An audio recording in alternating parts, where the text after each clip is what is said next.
माह रमजान शुरू होते ही मुल्क भर की तरह जुड़वां शहरों में भी दिन के वक्त होटल सुनसान हो जाते हैं। लेकिन ठहरिए साहिब, रावलपिंडी के इलाके पीर वदाई में कुछ होटल्स ऐसे भी हैं जिन्हें देखकर यूं तो बिल्कुल भी नहीं लगता कि जैसे यहाँ रमजान का चांद नजर आया हो।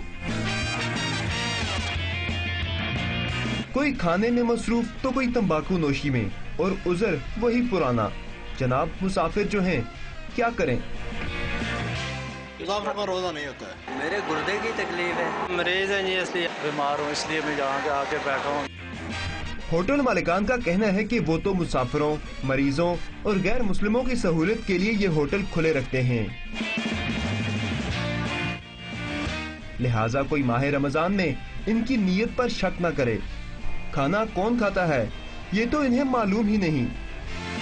कहने को तो ये होटल रमजान अल मुबारक में मुसाफिरों, मरीजों और गैर मुस्लिमों की सहूलियत के लिए खुले रहते हैं, लेकिन मुसाफिरों की आड़ में कई रोजा खौर भी इस सहूलत से फायदा उठा लेते हैं। कैमरामैन मंसूर अहमद के साथ summer Abbas, strong news, Rawalpindi.